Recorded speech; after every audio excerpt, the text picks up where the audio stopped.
Fala aí, Padawan. Bem-vindos mais uma vez ao meu canal, ao nosso canal Pensando Alto Filosofia. Esse lugar que a gente tem para que a gente possa pensar alto, pensar junto e pensar filosofia, pensar teologia, pensar literatura. Você deve ter visto na chamada desse vídeo que talvez o tema do nosso encontro hoje seja um tema um tanto quanto polêmico, né? Nós estaremos falando sobre o que é ser mulher, o que caracteriza essa condição da mulheridade, né? da condição de mulher. E como base para esse nosso encontro, eu estou pensando aqui numa leitura que eu estou fazendo, aproveitando agora a quarentena, e enquanto as aulas do doutorado estão ainda suspensas, para ler outras coisas que são um pouco fora da minha pesquisa, né? Eu estou atualmente lendo O Segundo Sexo, da Simone de Beauvoir.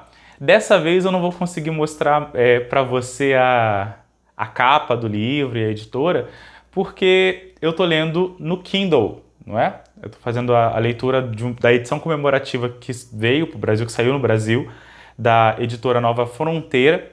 Essa é uma edição de comemoração dos 70 anos da publicação da obra.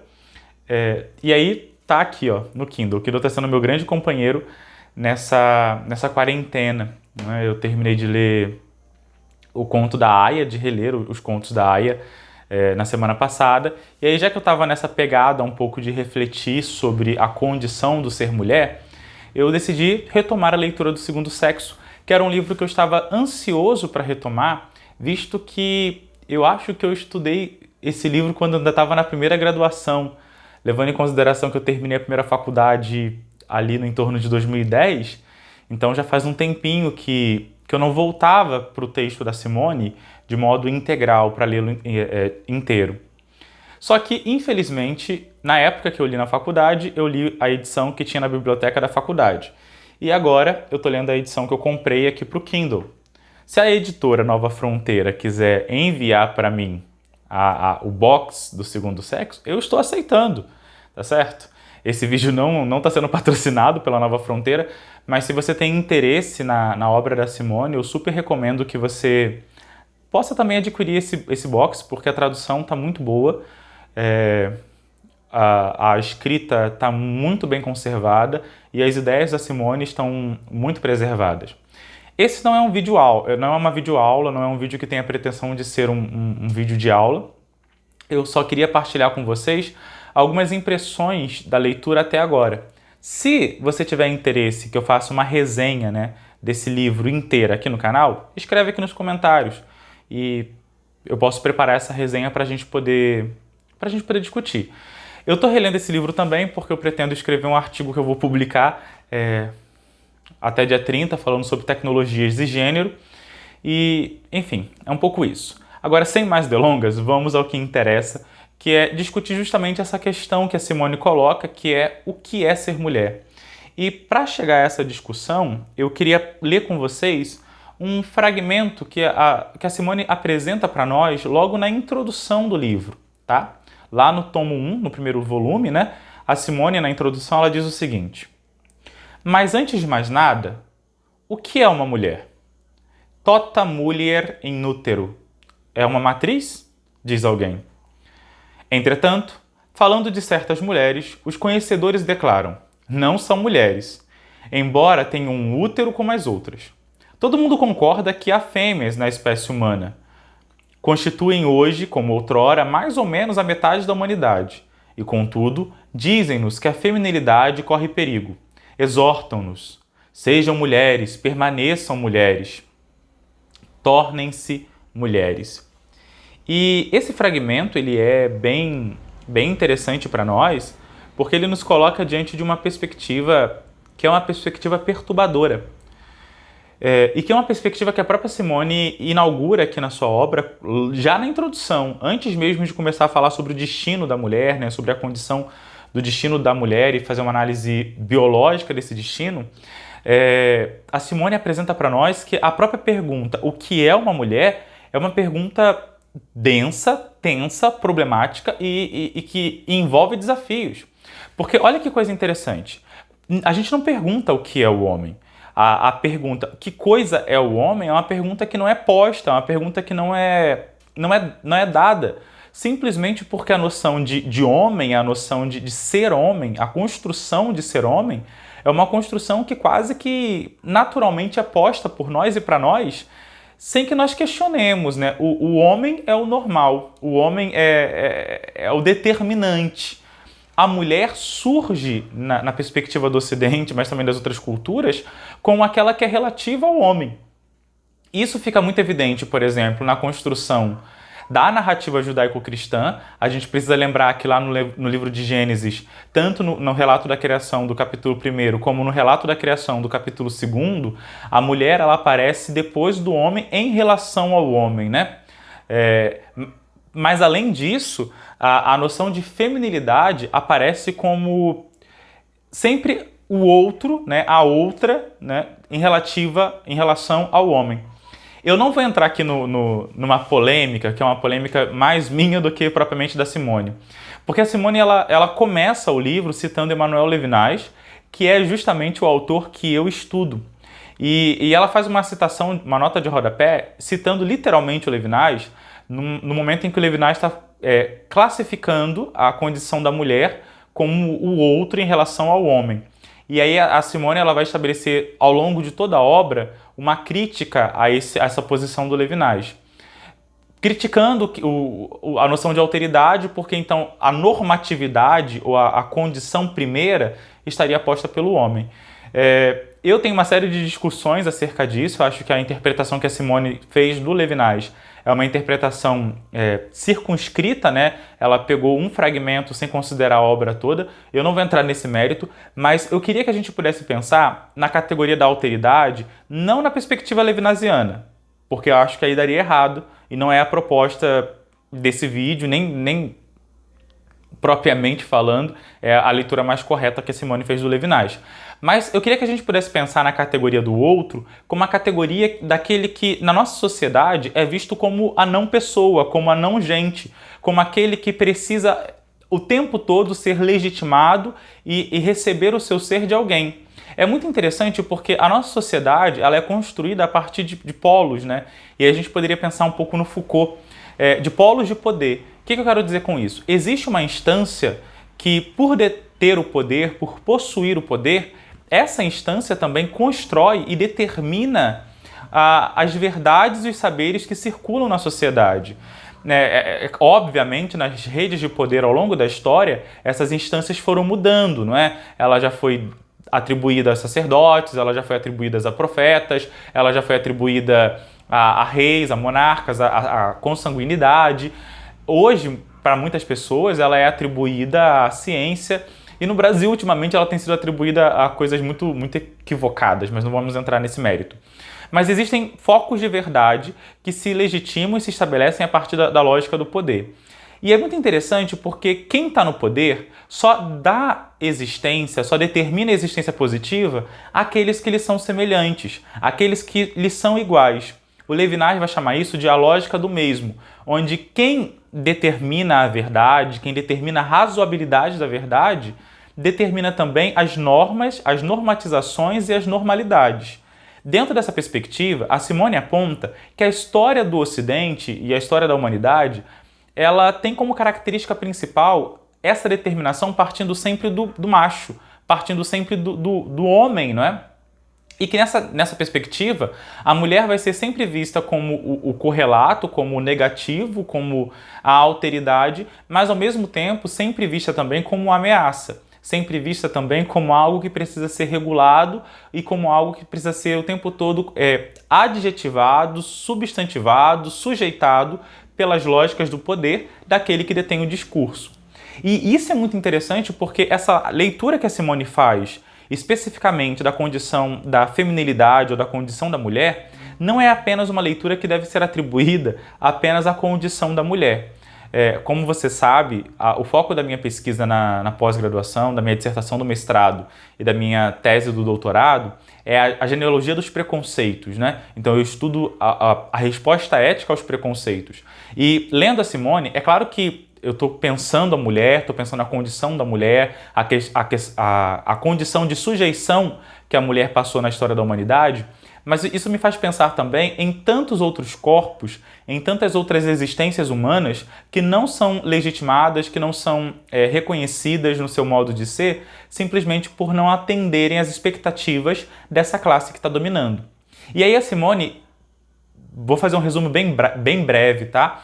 Ela apresenta 3 categorias pelas quais a mulher cai historicamente nesse limbo, não é, social e existencial. Primeiro, é a exclusão da mulher como força produtiva. Ou seja, a mulher é tirada nas sociedades do sistema de produção de riquezas. Então, historicamente falando, a forja, a agricultura, a pecuária, a caça foram atividades produtivas que foram delegadas, entregues ao sexo masculino.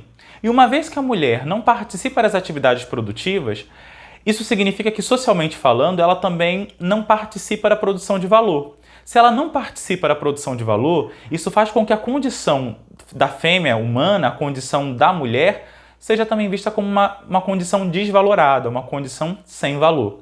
Então, o primeiro quesito é esse, a alienação da mulher dos meios de produção.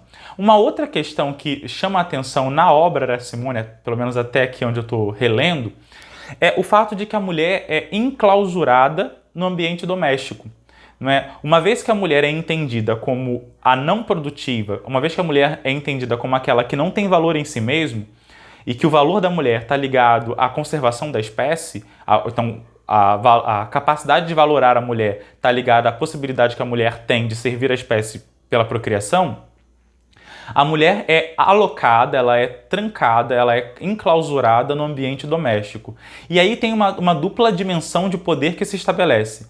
De um lado, colocar a mulher dentro de casa significará estabelecer que a mulher não deve ser vista, não deve ser escutada, não deve ter voz pública, a mulher não participa dos locais de discussão, ela não participa das lógicas de estabelecimento do poder, mas também tem uma outra questão que é interessante a gente chamar a observação, que é o fato de que, uma vez alocada dentro de casa para cuidar do seu marido e para cuidar dos filhos, a mulher perde o contato com as outras mulheres. Não é? Isso é uma outra coisa que é interessante, porque a lógica de enclausuramento das mulheres no ambiente doméstico faz com que a condição do ser mulher seja identificada como uma condição de isolamento e de solidão. Uma vez fechada em si mesmas, né, dentro do ambiente doméstico, as mulheres elas acabam perdendo a possibilidade de criar tensionamentos nas redes de poder, justamente porque elas estão separadas, elas não integram um coletivo e aí acabam não sendo escutadas. E uma terceira dimensão de sujeição da mulher é o aprisionamento da mulher no seu próprio corpo, o que é uma coisa muito interessante, porque o corpo da mulher ele acaba sendo instrumentalizado como objeto de desejo e de prazer do marido, do macho que a tem, e esse macho a tem de tal modo que sobre essa mulher, inclusive, ele inscreve o nome, né? Ela perde o nome com o qual ela veio ao mundo no seu nascimento e ela recebe o nome do seu novo dono, do seu marido. Então, ela está a serviço dele numa perspectiva e numa outra perspectiva, ela está a serviço do Estado, dado que, inclusive, as regulações do próprio corpo da mulher são regulações que estarão reguladas e estabelecidas pelos critérios do Estado. Então, é o Estado que vai dizer, por exemplo, sobre a possibilidade ou não de métodos contraceptivos, é o Estado que vai dizer sobre a possibilidade ou não da interrupção da gravidez, é o Estado que vai dizer da possibilidade ou não do reconhecimento desse indivíduo castrado da espécie humana, que é a mulher, como cidadã ou não. E esses elementos são muito interessantes porque isso faz com que a mulher deixe de ser sujeito, ela deixe de ser alguém que é responsável pelas ações da própria vida, para se transformar única e exclusivamente num indivíduo social. Ou seja, a mulher se torna um objeto que está a serviço do Estado, a serviço da espécie, no sentido da procriação, e ela é vítima disso no seu próprio corpo, e ela está a serviço do seu marido pela manutenção da vida doméstica. Ler Simone de Beauvoir é muito interessante porque desperta a gente, como eu falei antes, né? Não só para a condição da mulher, ainda que esse despertar seja um despertar importante, fundamental, e aqui eu não estou querendo desmerecer a condição da discussão sobre a mulheridade do indivíduo fêmea da espécie humana. Mas é bacana perceber que o modo como a Simone desenvolve a sua argumentação para falar da condição da mulher e para problematizar essa noção de uma essencialidade feminina, de uma essencialidade do ser mulher, ela deve ser aplicada também para as outras áreas, né? Quer dizer, e acho que é isso que é a genialidade do pensamento da Simone. É um pensamento que não se fecha nele mesmo, porque pensar que não existe uma essencialidade, não existe um ser mulher, mas que a mulher é uma construção individual e coletiva daquilo que a sociedade espera daquele corpo, daquilo que aquela sociedade espera daquele sujeito ou daquele indivíduo, liberta a mulher, porque insere a mulher no mercado de trabalho como força produtiva, insere a mulher no âmbito do poder pelas articulações de coletivos femininos e liberta a mulher para ser senhora e dona do seu próprio corpo. Quer dizer, a mulher não tem que ser o objeto de desejo de um homem. A mulher ela tem a autonomia também para ser um ser desejante, para ser aquele ser que também deseja.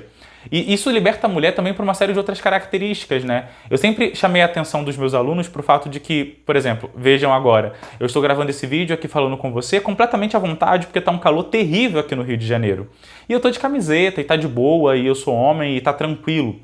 Mas a roupa da mulher, geralmente, ela não é feita para o conforto da mulher. A roupa feminina, geralmente, a moda feminina, é feita para chamar a atenção das partes do corpo feminino que excitam e que provocam o corpo masculino. Então, inclusive, o vestuário, né, a performatividade de gênero mulher é construída em relação ao macho. E eu acho que isso é um modo também de sujeitar a condição da mulher. Isso para dizer que não só em relação aos corpos femininos nós teremos essas demandas, mas em relação também a outros corpos. Outros corpos também serão tirados do sistema produtivo, pelo menos enquanto produção de valor. Outros corpos serão também enclausurados no ambiente da obscuridade, do obscurantismo, né? Da escuridão da casa. Né? Tem coisas que você pode fazer no ambiente da sua casa, mas que você não pode fazer e não pode externalizar fora da sua casa. E outros corpos também estarão sujeitos à regulação do seu modo de ser diante do Estado, diante da vida social. E isso é muito interessante, porque a gente poderia pensar que essas mesmas caracterizações que sujeitaram a mulher ao sistema de opressão sujeitam também negros, indígenas, homossexuais, transgêneros, porque são características que acabam sendo características comuns do preconceito. Então a pergunta o que é mulher, que é uma pergunta que talvez seja problemática na sua gênese, justamente porque pensar que nós temos que responder sobre um ser da mulher é pensar que existe uma essência de mulher. E é muito cruel pensar isso, porque a mulher nada mais é do que aquilo que ela fizer de si mesma. Não é a identidade genital que define a mulheridade de alguém, não é a condição interna, útero e ovário, que vai definir isso. Uma mulher continua sendo mulher mesmo que venha a perder seu útero, seu ovário. Um homem continua sendo homem mesmo que venha a perder sua genitália. O que define homem e mulher não é tanto uma condição biológica, não é tanto um destino determinado e menos ainda é uma essência estabelecida. O que vai definir a nossa condição como homens ou mulheres é a situação na qual nós fomos colocados na sociedade em que nós nascemos. Ser homem e ser mulher são condições sociais, não são condições biológicas. Ser macho e ser fêmea são condições biológicas. Estão ligadas à identidade cromossômica, estão ligadas à identidade da genitalidade, estão ligadas a uma série de situações fisiológicas. Macho e fêmea, homem e mulher, estão ligados à construção social que fazemos desse gênero. E aí eu termino com aquela frase com a qual a Simone começa o segundo livro, né? Ninguém nasce mulher, torna-se. Ninguém nasce, torna-se. Nós seremos sempre aquilo que nós fizermos de nós mesmos. Foi uma alegria muito grande poder trocar com você um pouco dessa experiência de retomada da Simone. Espero que a editora Nova Fronteira me mande um box. Eu vou ficar muito feliz se eu ganhar um box da obra da Simone, tá certo? E você, por favor, não deixe de se inscrever nesse canal, não deixe de comentar, de trocar ideias. Possivelmente você deve ter lido mais Simone do que eu, você deve conhecer mais as teorias feministas do que eu. Será um prazer muito grande a gente poder trocar, colaborar. Se você quiser trazer para discussão também aqui nos comentários a Butler, vai ser uma alegria muito grande. E vamos assim, nesse coletivo virtual, pensar alto, pensar juntos e pensar filosofia. Mal feito, feito, Padawan.